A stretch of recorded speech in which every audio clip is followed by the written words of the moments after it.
Have you ever wondered what goes on inside the mind of a remorseless criminal? Well, in this video, we will be taking you through multiple criminal cases that will leave you questioning the limits of human empathy. It's a story of murder, gangs, and the dark depths of the human psyche. Stay tuned for this chilling tale that will keep you on the edge of your seat.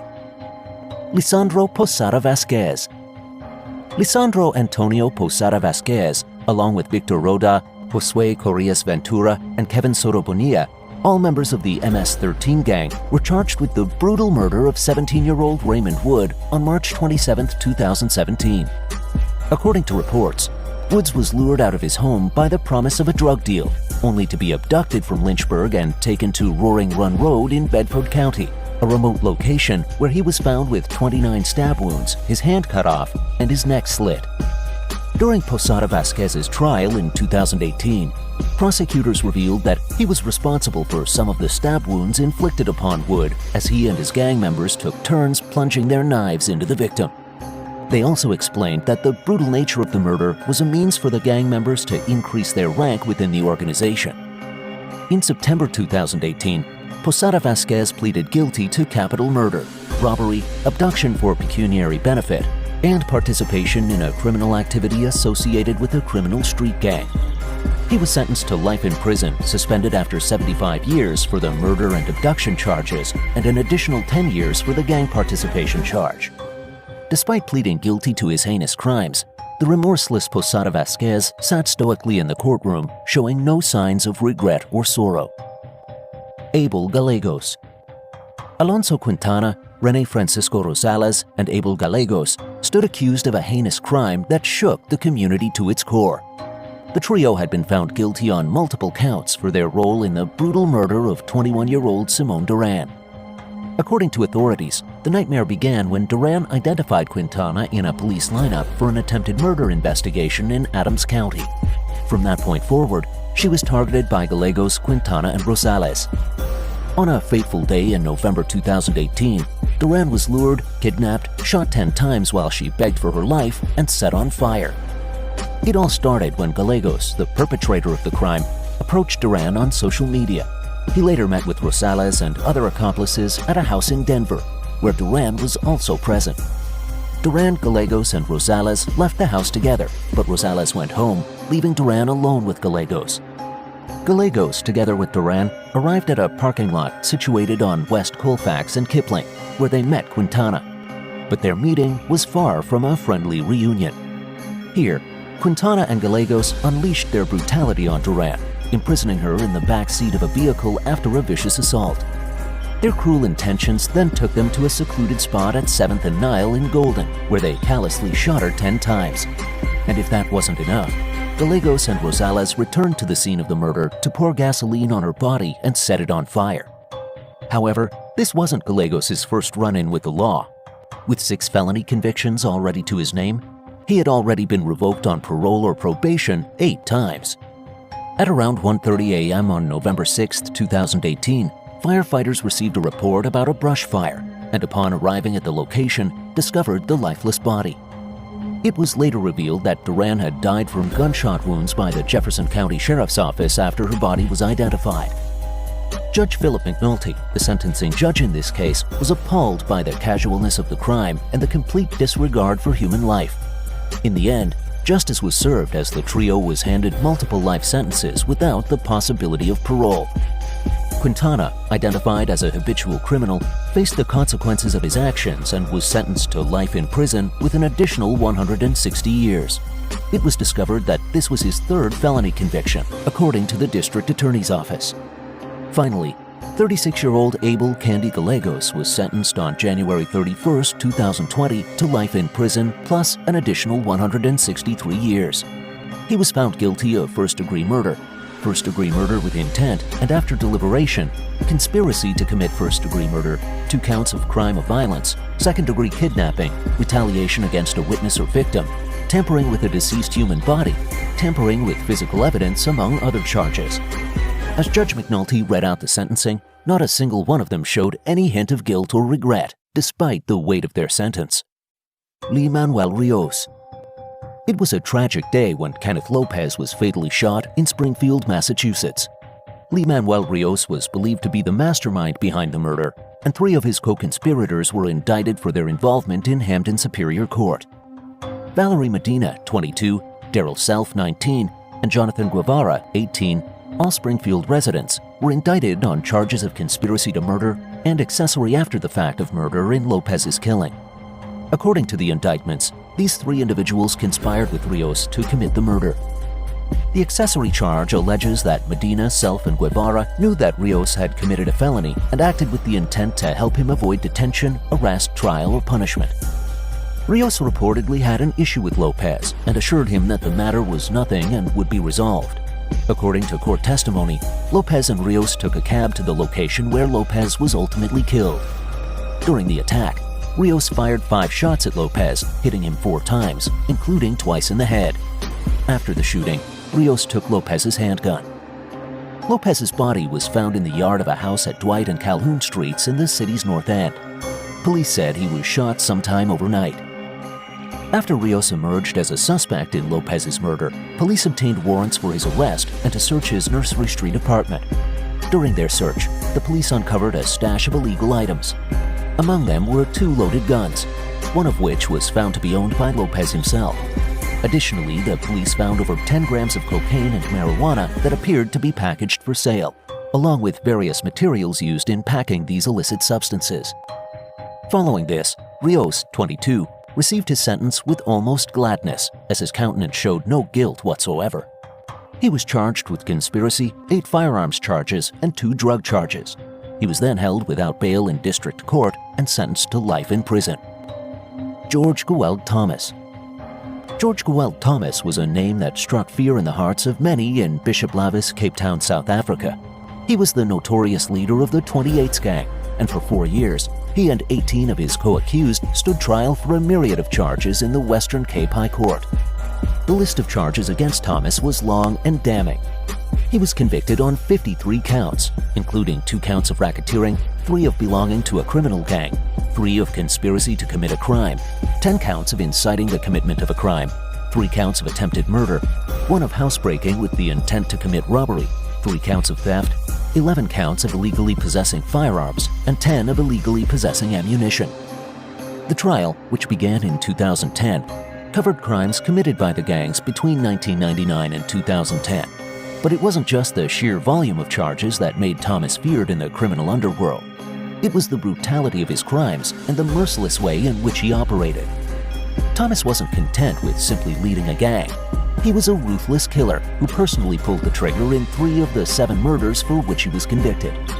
He even orchestrated 4 murders from behind bars, proving that his reach extended far beyond the walls of his prison cell. During the trial, the public gallery was cleared due to the fear of gang reprisals against witnesses. 12 people linked to the case, half of them state witnesses, have been murdered. Despite this, the courageous witnesses testified, flanked by bodyguards. A witness recounted a shocking tale of repeated assassination attempts by the gang known as the 28s. The witness revealed that the gang had made 6 attempts in 2 years to kill rival gangster Curtis Esterhuizen from the Clever Kids gang. The first attempt was in April 2008, when Esterhuizen survived a shootout. The following day, police arrested 3 people, including the alleged 28's boss, George Thomas. It was reported that Thomas was discovered at the rear of a bakkie carrying a rifle with a scope and silencer. Despite the arrests, the attempts continued. Tragically, Esterhuizen was eventually shot dead on the 6th attempt while riding his bicycle in Bishop Lavis following the thousands of calls and orders given by Thomas, even while he was in jail waiting to be sentenced. Throughout this trial, Thomas remained emotionless. In fact, a peculiar smile often lingered on his face. Nevertheless, based on the accounts of witnesses and an overwhelming amount of evidence, Thomas was sentenced to an effective 175 years in jail for each of the 7 murders he was found guilty of, alongside his accomplices. Lopez Carpio brothers. In a heinous crime that shook the community, Kevin Orellana, an 18-year-old student at Cleveland High School in Risada, was fatally stabbed in 2013. The perpetrators of this senseless act were 2 teenage brothers, Anthony Carpio and Michael Stephen Carpio, both members of a notorious street gang. After a lengthy legal process, the verdict was finally handed down, and the Carpio brothers were sentenced for their role in the murder. Anthony Carpio received 16 years to life in prison, while his brother Michael Stephen Carpio was sentenced to 15 years to life. In addition to this, they will not be eligible for parole until at least 2028. During the trial, evidence showed that the Carpio brothers approached Orellana while he was playing handball at school and issued a gang challenge, leading to a violent altercation. Anthony Carpio, in a fit of rage, then stabbed Orellana, causing fatal injuries. The Carpio brothers then fled the scene in a vehicle driven by Michelle Pineda, a third co-defendant who was sentenced to 2 years in county jail. Pineda pleaded no contest to a felony account of accessory after the fact, indicating her knowledge of the crime committed. Despite the evidence against them, the Carpio brothers sat expressionless during sentencing, showing no feeling of guilt for their actions. In contrast, a victim impact statement read by Deputy District Attorney Scott Marcus on behalf of Orellana's grieving family revealed the devastating impact of the loss they had suffered. What do you think about the reactions of these gang leaders in the courtroom? Share your thoughts with us in the comments below. Also, don't forget to like this video and subscribe to our channel for more content like this. Thank you for watching. Serial killers are frightening enough, but remorseless serial killers who feel no guilt for their actions are even scarier. Some murderers have attempted to seek redemption for their crimes, while some truly cold-hearted monsters lack any sense of empathy at all. Killers like these never apologized for their crimes. In light of the horrifying ways in which these killers acted at trial, it's likely they never would have stopped if law enforcement hadn't apprehended them. Those who kill without remorse and without empathy. Exactly that is what we are dealing with here. It was the pure evil fiends who felt no remorse for their crimes. In today's video, we have listed 10 killers who showed no remorse to victims. The following list explores the most sinister, inhuman serial killers. Instead of apologizing to the family of their victims, they reveled in their crimes. With their immoral stance on unthinkable crimes, it's almost as if they received sick, twisted gratification. Number 1 is Dennis Rader. He was sentenced to 10 consecutive life terms in 2005 after committing several murders in Wichita, Kansas, which began in 1974. During his trial, Rader, a Boy Scout leader and church deacon, stunned the courtroom as he gleefully recounted the grisly details of his crimes, displaying a smug, almost sexual satisfaction in recounting his murder spree. Now, Mr. Rader. Yes. Needs to be corrected on that record, and that is originally, I believe, he indicated 1834 Edgemore. The address was actually 803 Edgemore. To keep her children quiet, he tied her children up in another room before strangling 24-year-old Shirley Vian. Number 2, Richard Ramirez. During the summer of 1985, Richard Ramirez terrorized Southern California with his rampage of violence. Known as the Night Stalker, the murderous drifter from Texas beat, raped, strangled, shot, and cut the throats of his victims as a tribute to Satan in a spree of violence. As a result of his convictions of 13 murders and 30 other felonies, a sentence that sent him to the gas chamber, Ramirez delivered a chilling and remorseless monologue. "You don't understand me. You are not expected to. You are incapable. I am beyond your experience. I am beyond good and evil. I will be avenged. Lucifer dwells in all of us. That's it." Number 3 on our list is Stephen Griffiths. As a PhD student at Bradford University in England, Stephen Griffiths aspired to fame beyond what could be achieved in academia. Based on his idol, Peter Sutcliffe, a man better known as the Yorkshire Ripper, Griffiths had sinister ambitions. Griffiths began carrying out the first of 3 murders in 2009, a series of crimes that would rock Bradford and earn him the self-explanatory nickname, the Crossbow Cannibal. This is the face of a serial killer with his weapon of choice, a powerful crossbow, right after a murder, taunting the CCTV camera. For his desire to become one of history's great mass murderers. A CCTV video of Griffiths celebrating the murder of his final victim, 36-year-old Suzanne Blomeris, appeared in the English press shortly after his arrest. He held up his crossbow in the hallway of his apartment building and pointed the finger at the camera. Griffiths was eager to admit to his crimes, despite the disturbing video's disturbing content. He graphically described how he dismembered his victims in his bathtub before eating them. Number 4 is Joseph Paul Franklin. Joseph Paul Franklin, one of the most renowned neo-Nazi serial killers, shot pornography mogul Larry Flynt to death. In 1977, Franklin began a spree that killed at least 15 people in addition to Flynt. Despite being suspected of up to 22 racially motivated crimes, he only got the death penalty for the murder of Gerard Gordon outside a synagogue in St. Louis. As Franklin later explained to CNN, he felt like he was at war, never showing remorse in the courtroom. Why did you shoot them? Well, I was just waiting. I was sitting on that railroad track waiting for the first either interracial couple or black to walk by. I felt like I was at war. The survival of whites was at stake. I consider my mission a 3-year mission. From 30 to 33, Jesus was on his mission. Number 5 is John Wayne Gacy. Between 1972 and 1978, John Wayne Gacy committed 33 murders in suburban Chicago, Illinois, as a serial killer and rapist, and perhaps the reason clowns are considered creepy. By promising partying or construction jobs to teenage boys, the contractor and part-time children's birthday clown lured them back to his home, only to rape, strangle, and bury them there. After a concerned mother reported her son missing with Gacy in 1978, the law finally caught up with him. Despite confessing his entire criminal spree to detectives, Gacy recanted and joked that his only crime was running a cemetery without a license. He was found guilty of dozens of murders by the jury and sentenced to death. Before his execution in 1994, Gacy said a few very concise words. Number 6, Albert Fish. The gray man Albert Fish committed as many as 10 murders in New York between 1924 and 1934.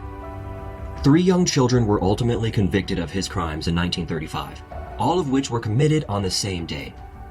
Fish was a paraphile, someone who seeks masochistic sexual gratification, putting kerosene-soaked wool in his anus and lighting it on fire, shoving needles into his abdomen, and eating raw meat in large quantities. Later in 1928, Fish murdered, dismembered, and consumed 10-year-old Grace Budd after acquiring a taste for human flesh. In a cruel note to the child's mother, he described his culinary process. First, I stripped her naked. How she did kick, bite, and scratch. I choked her to death, then cut her into small pieces so I could take my meat to my rooms, cook it, and eat it. How sweet and tender her little ass was roasted in the oven. It took me 9 days to eat her entire body.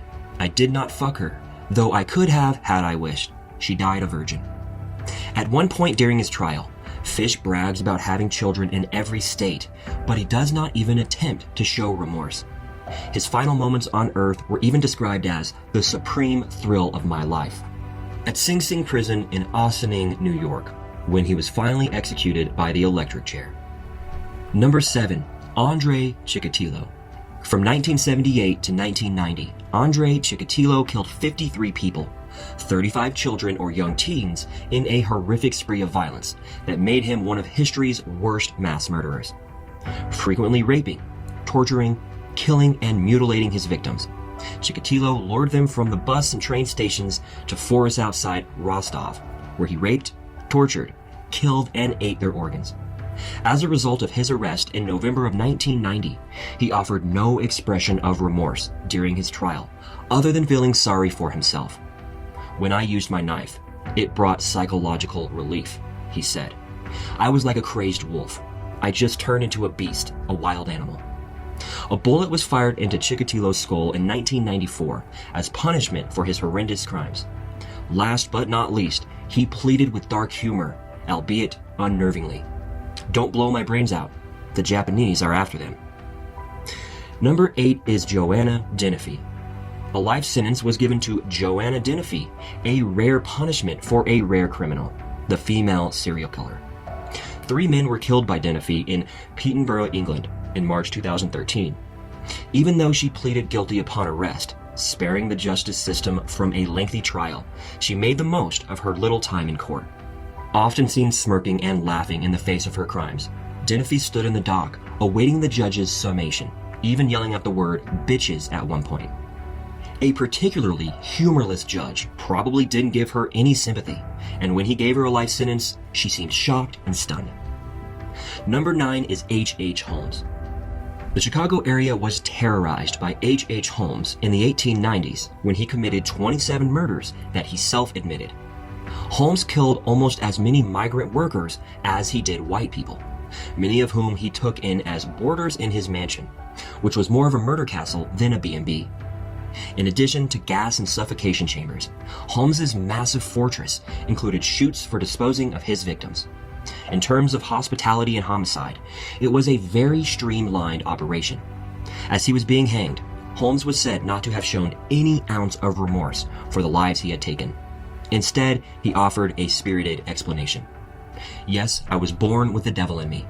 I was born with the evil standing at my sponsor beside the bed when I was ushered into the world, and he has been with me since. The last one, and number 10, is Lawrence Bittaker. Roy Norris and Lawrence Bittaker committed several murders in Los Angeles during the late 1970s.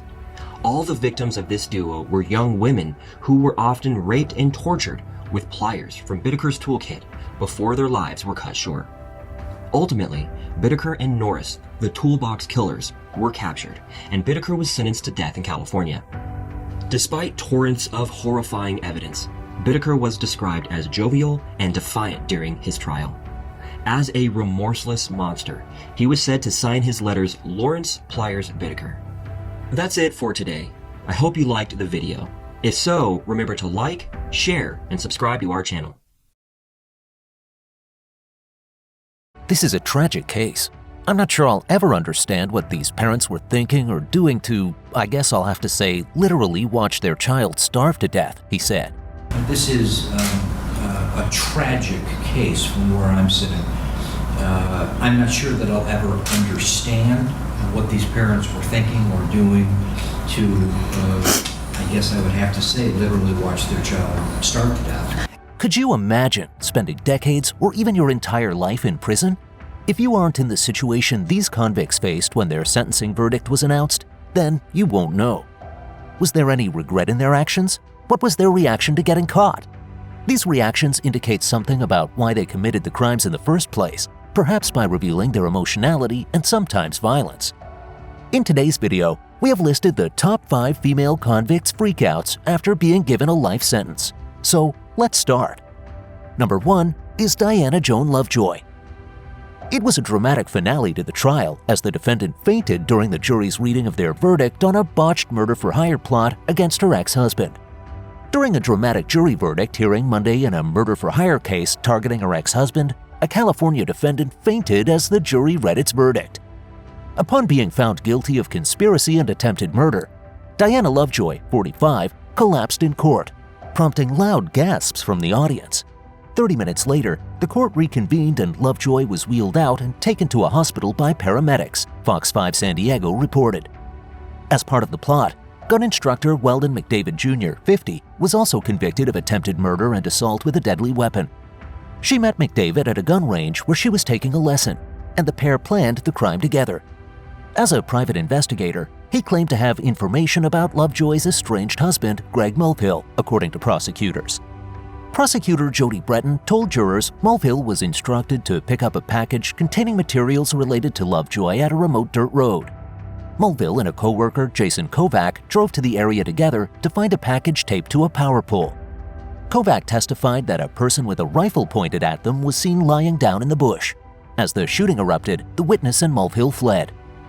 Number 2 is Tatiana Fusari.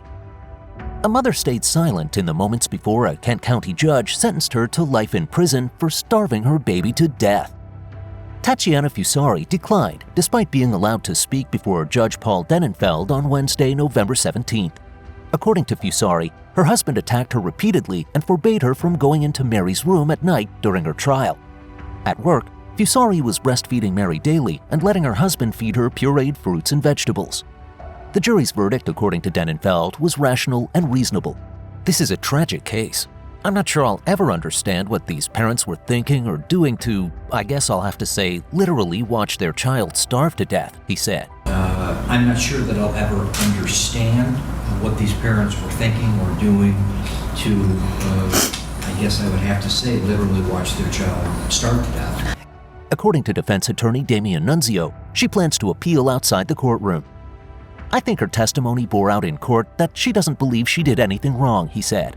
She had formed a perspective given to her by Seth Welch.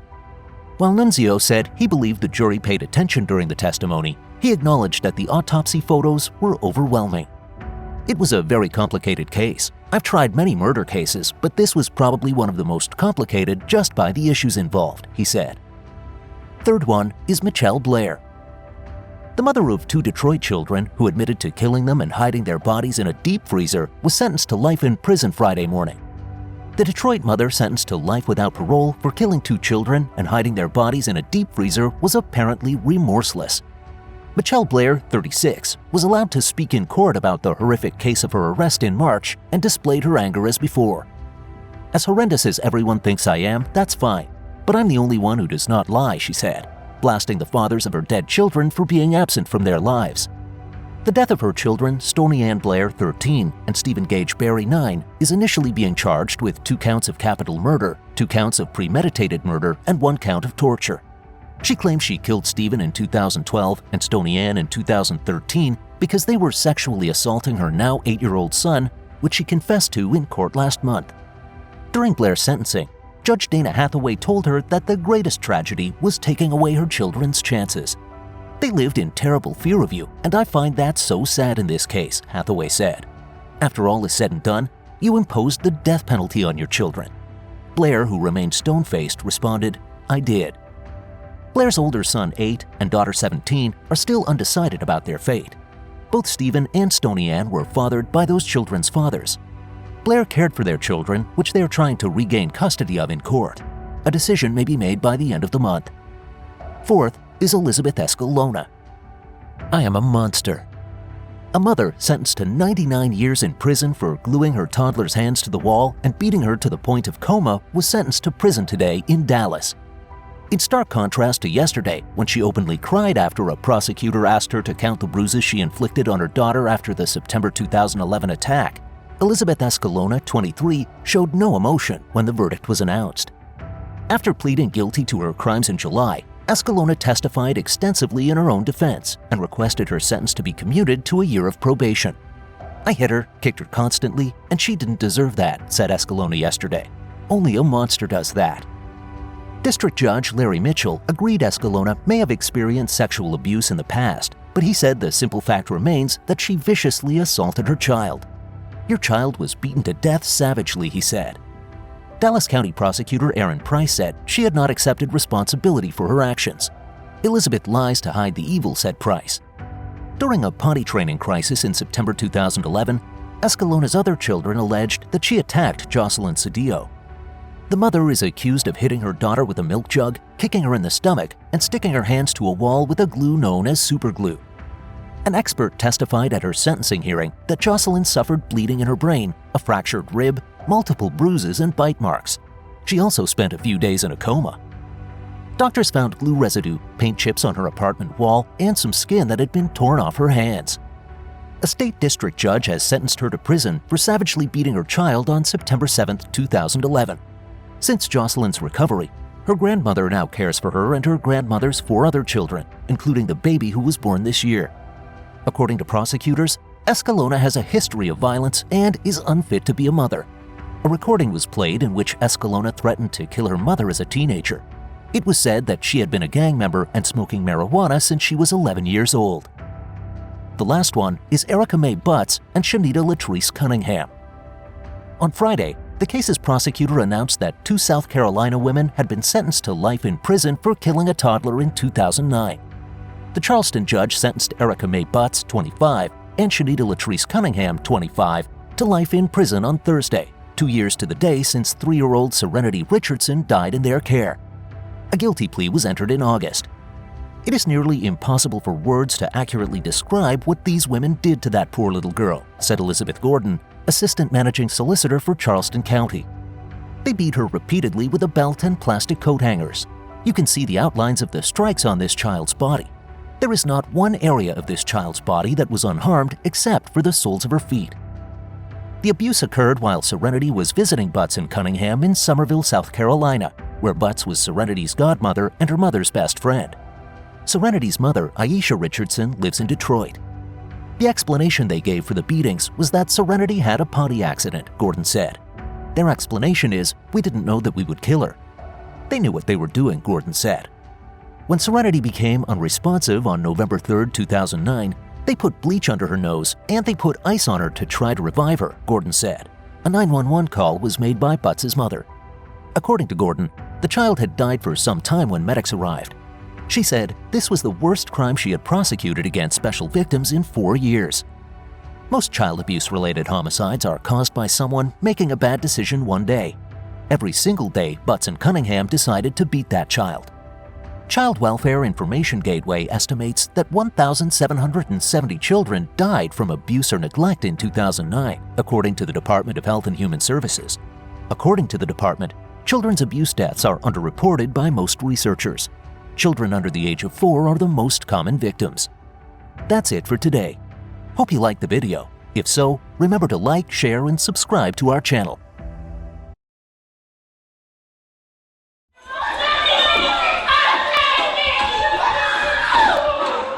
It's undoubtedly devastating to realize that you'll spend the majority of your life in prison, if not your entire life.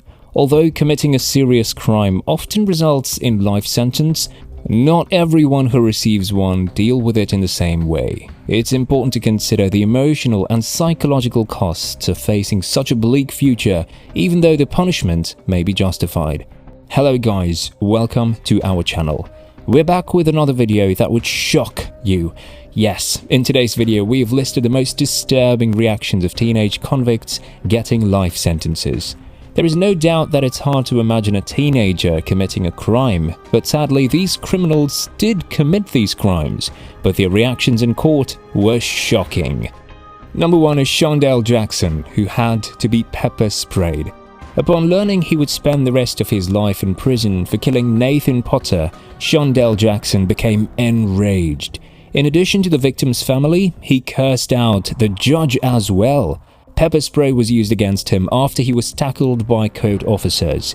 A mystery also emerged when Jackson's family cursed the victim's family, as if they were responsible for Jackson's crimes.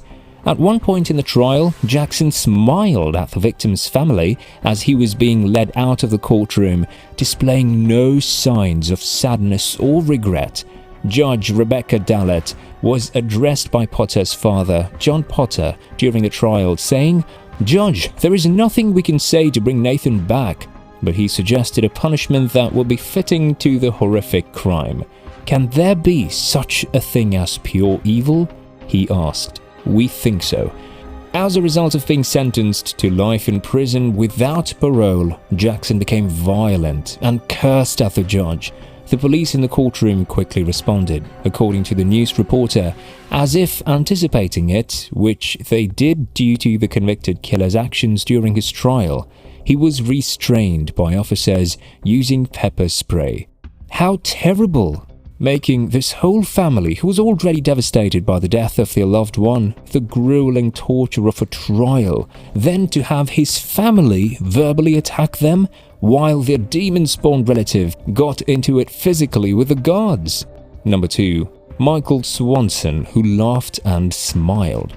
A double murder trial was underway against 18-year-old Michael Swanson. His crimes started by killing a store clerk during a robbery, then he repeated them elsewhere. In the aftermath of his conviction, Swanson laughed. With both middle fingers extended, the 18-year-old smiled. Shayla Myers, a convenience store clerk, was shot in the face, killing her, but he was unaware of the consequences of his actions. Neither of those things seemed to faze him. A jury convicted Swanson for Myers' murder less than an hour after finding him guilty of first-degree murder and first-degree robbery. When the defendant shot and killed her on November 15, 2010, defense lawyer Charles Kenville rejected his argument that the defendant was insane and didn't know right from wrong. A grin spread across Swanson's face as he swiveled in his chair. The family of Myers, including her 37-year-old husband Roger and daughters Mandy and Robin, showed little reaction to the trial as they have throughout its duration. As the judge announced Swanson would spend his life behind bars, the condemned teen began smiling. Though it's hard to see how the judge's threat would have meant much, he threatened to give him even more time. Shocking? Yes, it is. If this case shocked you, let's continue with the next one. This case is unbelievable. Third one on our list is Dante Wright, who thought it was a joke. During murder trials, families and loved ones of victims often read impact statements. The family of Jordan Klee, who was slain by Dante Wright, was sharing their feelings, while he smiled and attempted to restrain himself from laughing during his sentencing hearing. Wright informed his family that he would soon be back home after the impact hearing. His sentence for the crime was 25 to 50 years. David Swartz gave prosecutors time to reconsider their plea and sentence agreement for 25 to 52 years in prison after seeing Dante Wright, 17, grin, while the mother of slain Pioneer High School student Jordan Klee wept.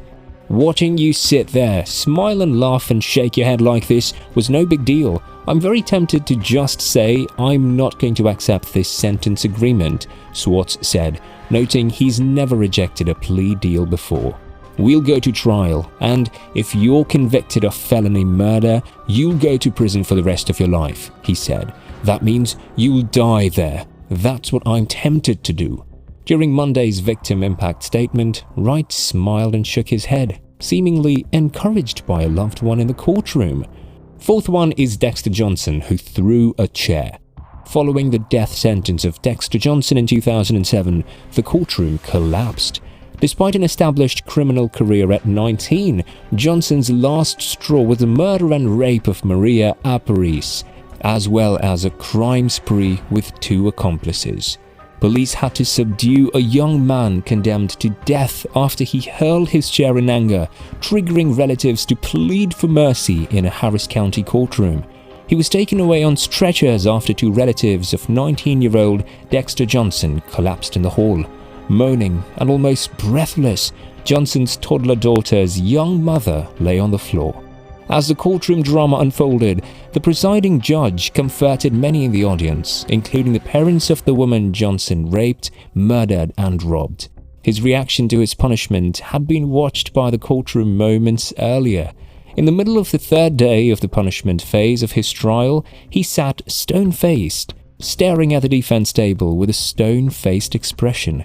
Following the reading of the decision, Johnson gazed upward and pressed his lips together.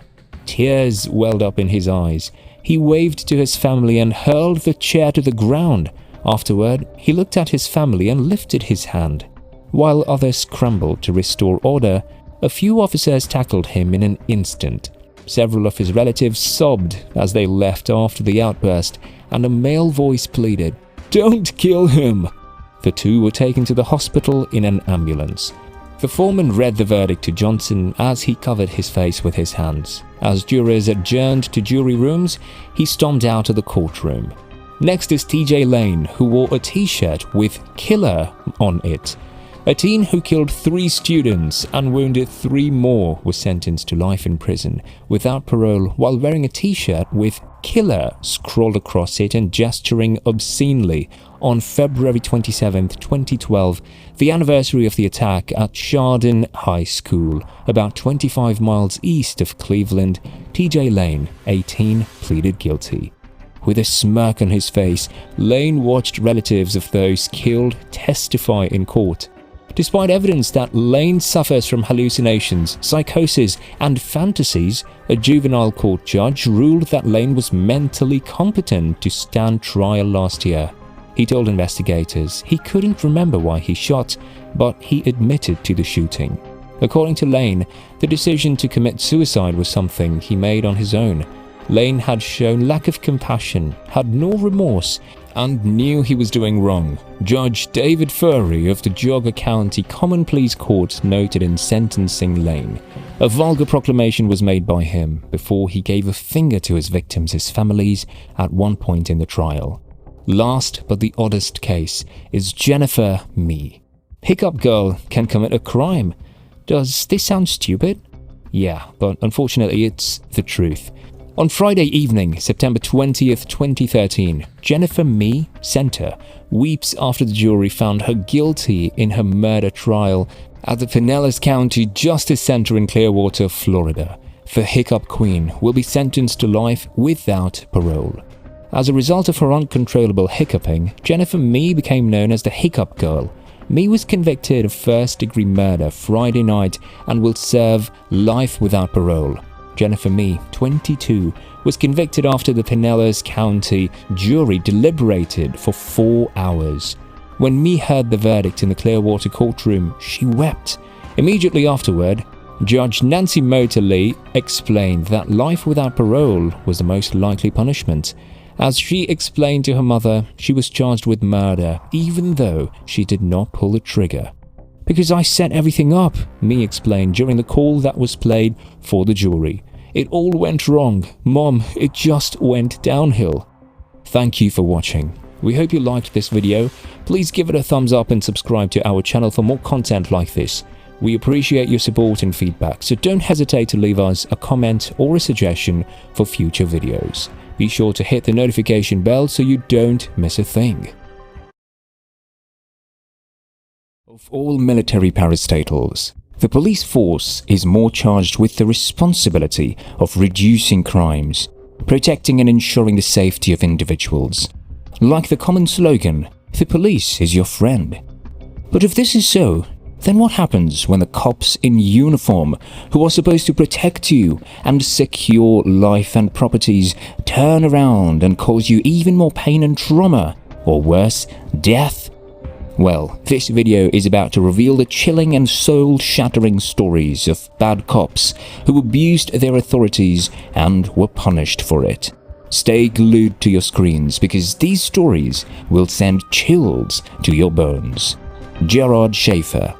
Gerard was the kind of cop you'd gladly invite over for dinner as a show of appreciation after he'd saved you from some bad guys.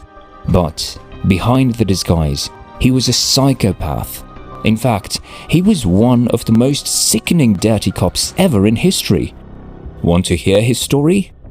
At just the age of 12, Gerard had already started experimenting bondage and sadomasochism, where he would fantasize inflicting pains on women while molesting and killing them. And this continued for a long time into his adulthood.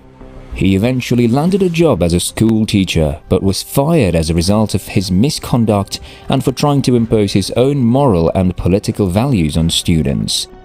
After losing his job, he saw joining the police as a better opportunity to exhibit his homicidal fantasies. In March 1972, Gerard was accepted into the small Wilton Manors Police Department, but little did they know that he was trouble and would eventually live out his darkest fantasies. It was on July 21st, 1972. While on patrol, Gerard picked up 2 hitchhikers aged 17 and 18, offering to give them a ride, except that he had other plans. Evil ones. Instead of taking them to their destination, he drove them to a secluded area, aimed a gun at them, tied them to a tree, and left them there to return later. Luckily, the girls escaped and reported him to a police station. Gerard Schaefer was arrested and sentenced to a year in county jail alongside a 3-year probation. He was released after serving his time, but a shocking and chilling revelation was about to be discovered. In September 1972, 2 teenage girls were declared missing, and investigations traced the suspect back to Gerard Schaefer with strong evidence which revealed him as the killer. In the following months, investigations into other missing persons linked Gerard as the killer to over 30 victims, with a majority being women. Gerard was tried and given a life sentence in October 1973, but not too long into his sentence, he was killed by a fellow inmate who slashed his throat and stabbed him in both eyes. Joseph Midzianowski. Joseph Midzianowski was a true definition of a drug lord hiding in the disguise of a police uniform. He was the kind of cop you'd never imagine could tell a lie, let alone run a long chain of drug and ammunition business. But behind the well-played character of a good cop was a man with many dark and unimaginable secrets. In fact, during his 22-year police career, Midzjanowski was well decorated with 59 citations for valor and arrests. He was also praised for his high number of drug and illegal weapon busts. However, there was more to him than just some pretty uniform. During his time serving as a police officer in the Chicago Police Department, he was deeply involved in revealing the identity of undercover police officers to gang members, protecting drug organizations, distributing large quantities of crack cocaine, and supplying gang members with ammunition. It was even believed that Midzjanowski successfully sold more guns and drugs than he ever cleared off the streets. But his dirty works were soon exposed. In April 2001, he was finally charged with racketeering and drug conspiracy criminal charges and sentenced to life in prison. America fondly remembers him as Chicago's most corrupt cop. John Berg. Imagine a sadist and a masochist person in a police uniform. That would be John Berg. Being a one-time Chicago police commander, John Berg was tagged America's most infamous torturer, and his story is quite intriguing as it is disturbing. It all started in the fall of 1968 after he was sent to war. Something in him changed, and he became very interested in learning in torture techniques used on Viet Cong soldiers. Even more disturbingly, he was obsessed and had a strange satisfaction for putting African American men behind bars, even if they have no crimes. Berg would often torture suspects, especially the blacks, of course, and force them to confess to crimes they never committed. With the way he was so committed to using cruel torture means, you'd think this guy was once a slave master. In fact, if you were to walk into an interrogation room and see John Berg, you shouldn't expect to be treated nicely. Instead, you should expect Berg and his team of torturers to suffocate you, electrocute your genitals and place burning objects on your body, all just to make sure you confess to crimes you never committed. But eventually his sins caught up with him, and he was found guilty of torturing over 100 African American men between 1972 and 1991. In 2010, he was sentenced to only 4 years in prison on perjury charges. Upon his conviction, the state of Chicago paid a $5.5 million compensation fund to all his victims for the pains they suffered and the wrongful sentencing they endured. Manuel Pardo. Pardo was a well-decorated naval officer, but after he left and joined the police, he slowly began to grow an unhealthy obsession about Hitler and committing murder sprees. And of course, he brought his fantasies to reality. In just 3 months, he killed 6 men and 3 women in a series of robberies and drug deals. But this was not all of his crimes. Manuel Pardo, who was nicknamed Manny, also committed crimes in falsifying tickets and expressing brutality towards men. And this proved to the police force that he was not fit to serve and protect. Eventually, due to his prior offenses and extreme racial views, he was immediately considered a suspect in the murders. Further investigations into his apartment and other belongings revealed that Pardo had in his possession a collection of Nazi memorabilia, along with pictures and newspaper clippings of the deceased victims. All the murder cases pointed to him. He admitted that he purposely killed his victims and was convicted of 8 counts of first-degree murder. On April 20th, 1988, he was sentenced to death, but it wasn't until December 2012 that he was finally executed by lethal injection in a Florida prison. Christopher Jordan Dorner. Jordan Dorner's story is like one acted out of an American action film. Jordan was a Navy-trained shooter who had very serious anger issues, and you won't guess what he did after he was kicked off the force for making false accusations and accusations. If you said murder, then you guessed it right. In fact, his red-hot hate and anger led him to take on a revenge attack which left 4 people dead, including 2 police officers.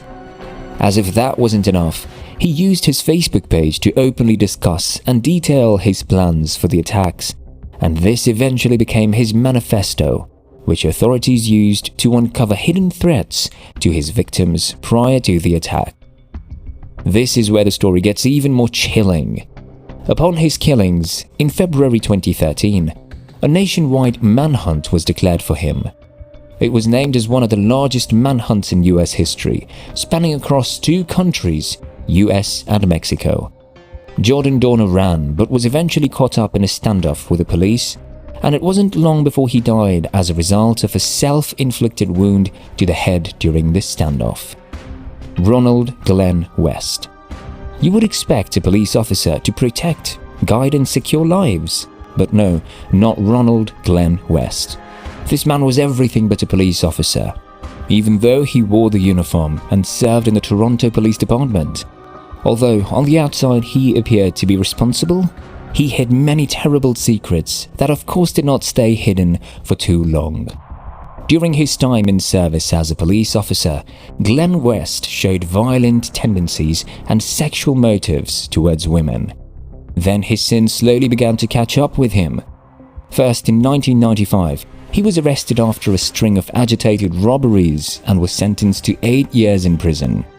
When the police searched his home for more evidence connected to other crimes, they found nothing but a spotless home void of nothing criminally implicating. But someone else saw something that the police could not see. Glenn West's next tenants reported something very shocking to the police after they discovered pictures of naked women, stolen jewelry and the registration for a .22 caliber handgun, all hidden in the walls. The police, this time, paid an even closer look and discovered that the gun in Glenn's possession was the same weapon used to kill 2 housewives in their homes in 1970. The police compared the collection of evidence, and they were able to indicate and establish that Glenn West committed the murders. Surprisingly, he did not hesitate, but pled guilty to both counts of murder and served 2 consecutive life sentences, including the robbery charges. What do you think of some of these bad cops, and which story shocked you the most? Share your thoughts with us in the comments below. Also, don't forget to subscribe to us to stay informed on our newest videos.